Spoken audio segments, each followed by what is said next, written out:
Qu'est-ce que Phoenix? Phoenix, c'est une entreprise solidaire d'utilité sociale, donc c'est une entreprise un peu différente des autres puisqu'on a un statut qui s'appelle ESUS, entreprise solidaire d'utilité sociale, qui fait qu'on est une entreprise à la mi-chemin entre une ONG et une entreprise traditionnelle. Et, et pour une raison simple, c'est qu'on est une entreprise qui a un motif de lutter contre le gaspillage alimentaire et de le faire aussi via une gouvernance différente des entreprises traditionnelles, puisque chez nous, il y a un meilleur partage de la valeur entre les salariés. Il y a certaines règles particulières qui sont mises en place pour faire en sorte que l'entreprise soit différente des autres entreprises. Et notre propos, c'est de lutter contre le gaspillage alimentaire, et ça, on le fait à travers 5 solutions qu'on vend au magasin. 4 solutions qu'on dit B2B, c'est-à-dire qui sont tournées uniquement vers pour les professionnels et qui ne sont pas connus du grand public, mais qui sont vendus aux professionnels pour lutter contre le gaspillage, et une solution B2C plus connue du grand public parce qu'elle s'adresse à lui, qui est l'app anti-gaspillage Phoenix, qui permet de racheter des produits à petit coût. Voilà. Comment avez-vous l'idée de faire cette application? Donc nous, on a été créé en 2014 et l'application, on l'a lancée en 2019. Ça a été un service qu'on a lancé après avoir lancé d'autres choses. Et ça vient en complément de tout ce qu'on faisait à côté. Donc on avait déjà des solutions pour le don aux associations, pour le don pour l'alimentation animale. On faisait beaucoup de conseils, on faisait différentes choses. Et l'application est venue comme un complément. On ne s'adressait pas aux consommateurs à cette époque, donc pour nous, ça nous a permis de faire rentrer le consommateur dans la boucle. Et l'idée, c'était essentiellement de pouvoir avoir une solution qui permette de capter des petits volumes dispersés, donc typiquement les volumes des boulangeries, des primeurs, etc., parce que c'est beaucoup plus difficile pour nous et pour les assos de façon générale d'organiser le don sur des petits volumes, puisque c'est pas très intéressant pour une asso de venir aller récupérer 3 croissants dans une boulangerie. Et du coup, l'application vient en complément de ce qu'on faisait déjà avant, mais plutôt pour des petits volumes. Que font les associations sur votre site? Est-ce qu'ils revendent ou est-ce qu'ils achètent? Les associations ne revendent jamais rien, elles n'achètent pas non plus. Phoenix leur donne les produits gratuitement, elles ne payent rien. C'est des donateurs qui nous payent pour payer. Donc par exemple Danone, Coca-Cola, Franprix, etc. Ils vont nous payer pour donner aux assos. Nous, on va organiser le don en tant que prestataire logistique et pour les assos, c'est gratuit. Quels sont les avantages du programme de fidélisation?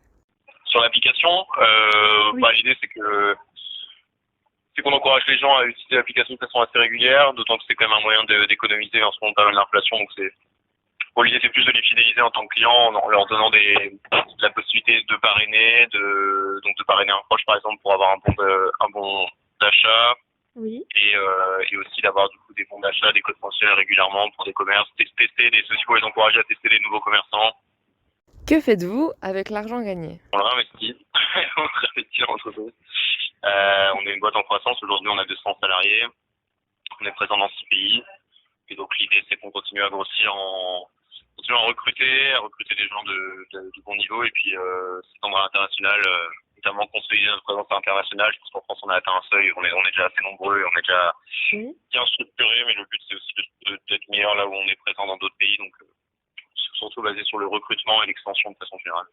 Comment faites-vous pour aborder les entreprises?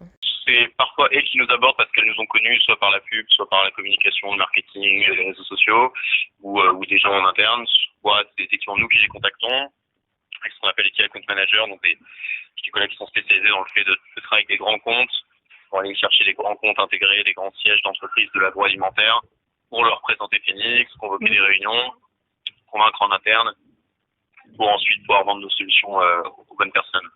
Que faites-vous pour les remboursements sur l'application? Il y a des conditions générales d'utilisation qui sont acceptées par l'utilisateur et par le commerçant. Donc si le commerçant ne joue pas le jeu, typiquement s'il met des produits qui sont périmés, ou si le point de vente est fermé quand la personne arrive, ou que la collecte ne peut pas se faire à l'heure qui est indiquée, etc. Donc dans ce cas, on va considérer que c'est la faute du commerçant, donc ça va être à sa charge. Oui. Et si par contre le côté utilisateur, lui, il a des produits qui sont de mauvaise qualité, on va du coup le rembourser lui.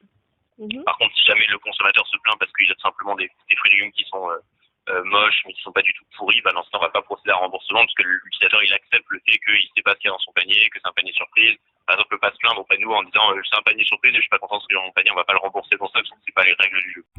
Quelle est votre cible de clients?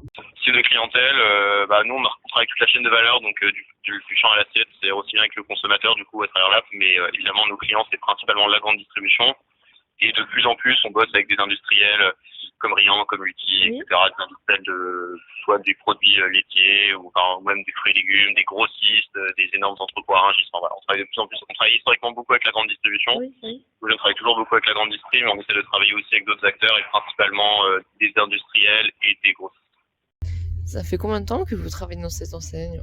Moi, ça fait 3 ans. Et Ça a été créé en 2014, Phoenix. Quel est votre rôle dans l'entreprise? Moi, je suis responsable des relations et des affaires publiques, donc c'est-à-dire que je suis responsable de tout ce qui est relations presse, tournage télé, etc. Les prises de parole, les discours, les éléments de langage quand on a des interviews régulièrement, pour notamment le fondateur Phoenix, et aussi du coup, tout ce qui est politique avec les députés, les mairies, les acteurs du monde institutionnel, on va dire.